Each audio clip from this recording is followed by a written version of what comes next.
Hello Gemini, Sun, Moon, Rising, and Venus signs. Kamusta kayo? Sana po nasa mabuti kayong kalagayan.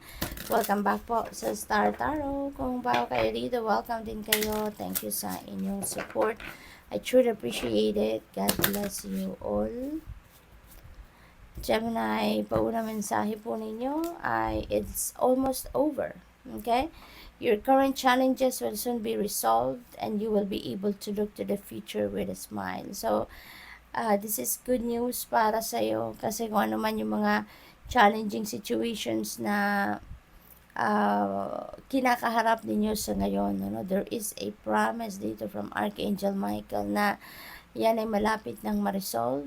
Mahahanap mo na ngayon yung solusyon from that, for that, kaya magiging na kayo, makakapag-move forward na kayo sa buhay, no? You're able to move on na from that very soon. Your vibration is rising. This is a time of great spiritual growth for you. You're evolving to occupy a higher energetic frequency. Ayan. So, siguro, mas focus kayo ngayon sa inyong spiritual growth, no? Maaari din na meron kayong greater understanding na sa ngayon of who you are, diba? Why you are here. You have a greater understanding na about your relationship with your higher self, your relationship with God, diba? Yung purpose ninyo, yung mga ganon. We have someone new is coming. Yan, meron pa parating. This could be a new relationship, no? Nabubuuhin ninyo rito. An important new relationship is on the horizon. Open your mind and heart so that happiness can enter your life. Ayan. So, meron magpapakilig dito sa inyo. Yun ang napipick up ko dyan. Baka karamihan sa inyo dito single pa, no? At baka meron na dito manliligaw or baka meron na naliligaw sa inyo and maybe you're going to step into becoming your relationship pala, no? Yung magiging official na, kumbaga, no?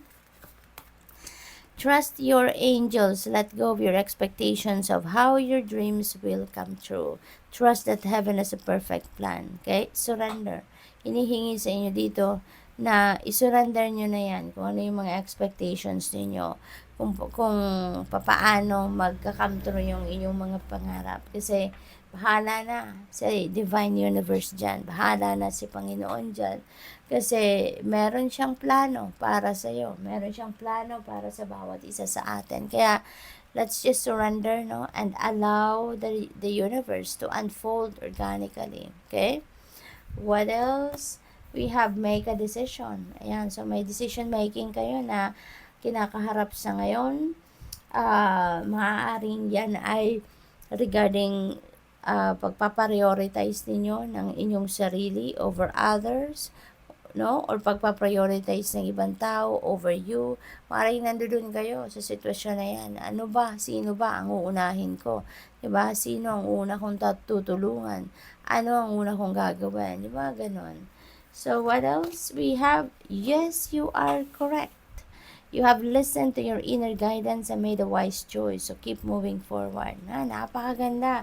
So, ito yun, no? Magkakapag-desisyon kayo na base sa inyong inner guidance, no? Base sa iyong intuition. Kaya, magiging masayang-masaya kayo because nakuha ninyo, no? Kung ano ang guidance sa inyo ng universe dito, mapipick up ninyo ito ng tama. No? Kaya yun ang gagawin ninyo. So, keep moving forward kasi you are on the right path na, Gemini.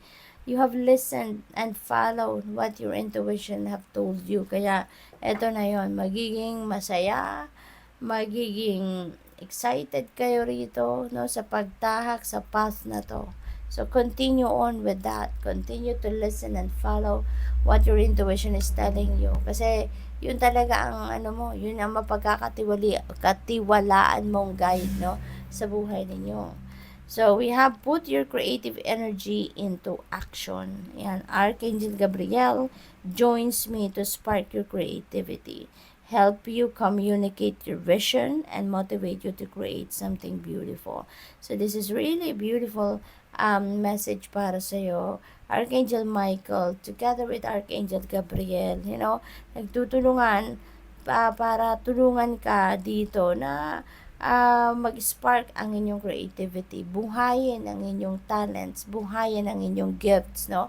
At bigyan ng pagkakataon ito na magkaroon ng puwang dito sa mundo, sa buhay ninyo. Okay? Kasi maaring that is hidden for so long, no? Maaring yan ay tinatago nyo lang, maaring yan ay hindi ninyo mailabas because maybe kulang kayo ng tiwala sa sarili ninyo, maaring pinagdududahan ninyo ang inyong mga talents, yung inyong creativity, yung ganoon. But now, things is going to change kasi Archangel Gabriel is here. Magtutulungan sila ni Archangel Michael, no? Para buhayin, no? Tulungan kang buhayin at i-reignite, no, yung passion ninyo at magawa ninyo ito, magamit ninyo ito, no, para makakreate kayo ng magandang bagay, no, makapag-share kayo ng mga magagandang bagay that will inspire many people, that will help many people. Okay? What else? We have don't settle for less. You are a child of the divine and you deserve to have your dreams come true. So don't give up. Continue on. No? Continue on working with what you are focusing on. At lagi kayong makikinig lang sa iyong intuition because that is your 24/7 na guide, no? And it will lead you to where you need to be. Kaya continue on with what you're doing. Continue to listen to your inner voice. Pasasaan ba? At one day, you will see, you will witness your dreams are coming to fruition right before your eyes. Kaya wag kang sumuko. Okay? So, good luck. Thank you for watching. Love and light. Namaste.